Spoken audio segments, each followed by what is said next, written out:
one of the most notorious political machinery in this country. He's for hire by anyone. He was hired by Uhuru Kenyatta. He was hired by Raila Odinga. He's now working for William Ruto. If Rigathi can afford him, he still work for Rigathi Gachagua. Maybe residing in that state house or somewhere else. And most of you can guess who I'm talking about. Let's talk about tribal stuff. Kwa sababu of late bana, tribalism imepanda vibaya sana. We need to let's talk about it, yeah?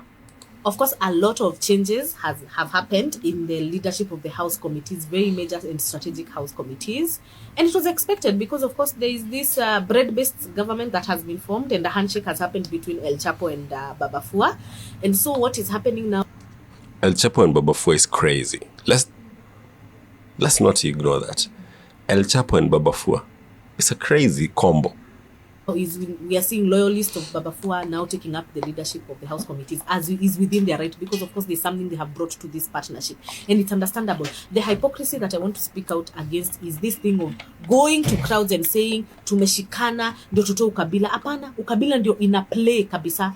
And it's expected because even in the previous leadership of the House committee, it was the Kikuyus who had contributed to this presidency, and so they had to be rewarded. And now that Baba has come to play, these people have to be rewarded. Very tribal engagements and appointments. And so, but what we are saying is, can we now see what we don't want you guys to keep telling us? Oh, no tribalism now. No, we are tribal. Be honest. Don't lie to us. I get what this mama is saying is very simple. It's okay. She's not trying to dispute the fact that we are practicing tribalism. What she's trying to say is, musitubebe sisi kama ni watoto wadogo. We are actually people who have like functioning brains, yeah. FYI. So don't tell us that you are coming together is to bring together the country. You are coming together is so that you can eat together at a big buffet with less people disturbing you, because of course kutakuwa na watu wanasumbua. But when the major political players come together and now they are eating, they are a bit safer. Ushonaga unakula peke yako and you're surrounded by very hungry people, bro, you can never be happy about it. But if you took like 3 of the hugest guys and you call them in, and you are like, hey, let's eat together. Of course, you guys are more comfortable now because, you know, like all the big dudes around you, yeah, it's very hard for the others to come and attack. Uoga utakuwa umewapanda. So what she's trying to say is, stop telling us that we are not tribal.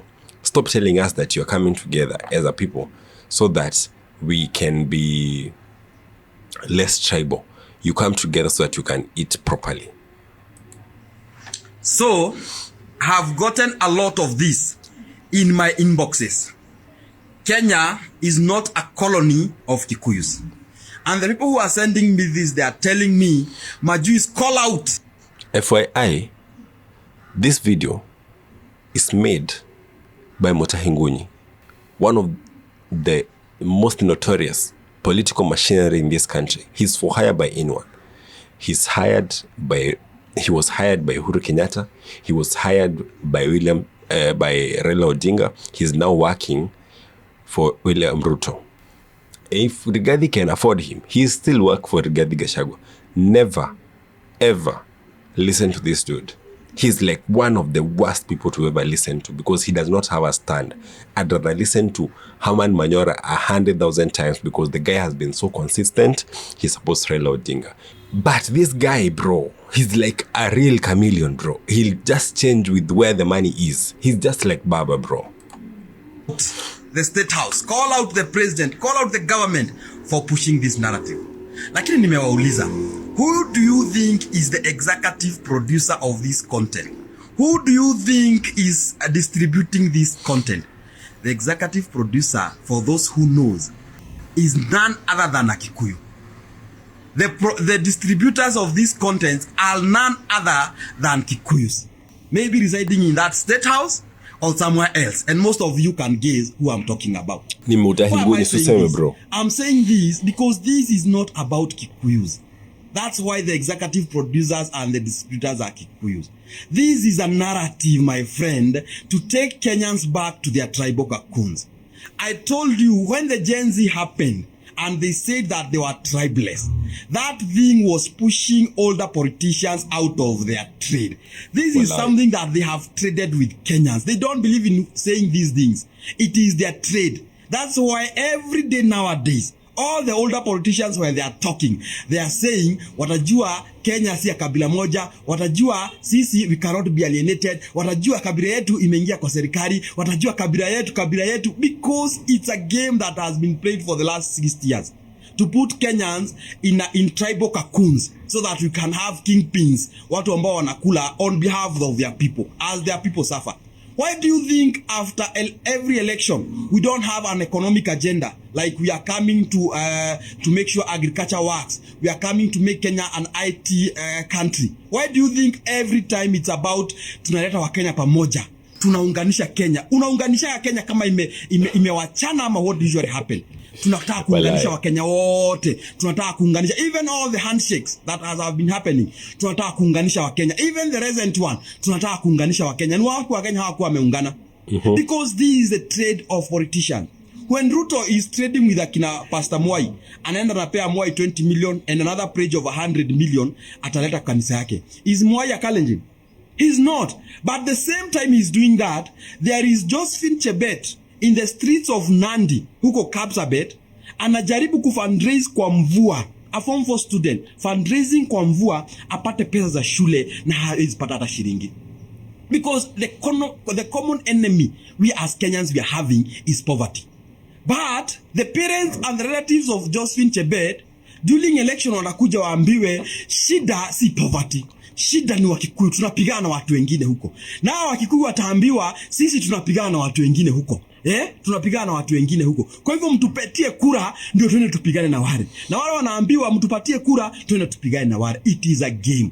I told you after Gen Z that in 2 years time wote tutakuwa whipped back into our tribal cocoons. And it's not working, guys. Let us not, as the young people, be the people who are pushing that agenda for them.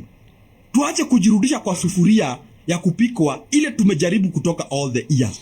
Tribes have no differences in Kenya, I can tell you for sure. Now if you think you are poor because of another tribe is rich, my friend, tell me one of the leaders who is saying tutadili na hiyo kabila hawatajua ni sisi, ni kupeleke kijiji yao. I will fuel a bus.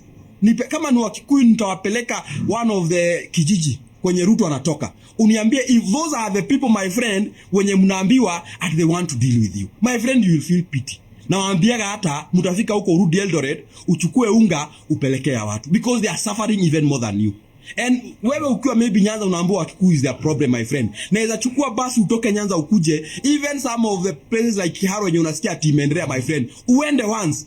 Then utakuja uniambie kumbe this is a narrative. Kenyans, God has given you a chance to come out of these tribal cocoons. And they will be pushed to you. In fact, towards the end of this year, my friend, the tribal viral itakuwa hii country, my friend.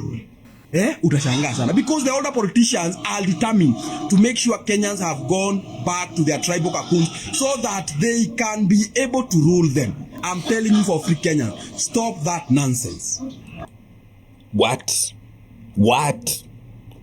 guys? Me sometimes wana sikiza vitu zingine mpaka na jam.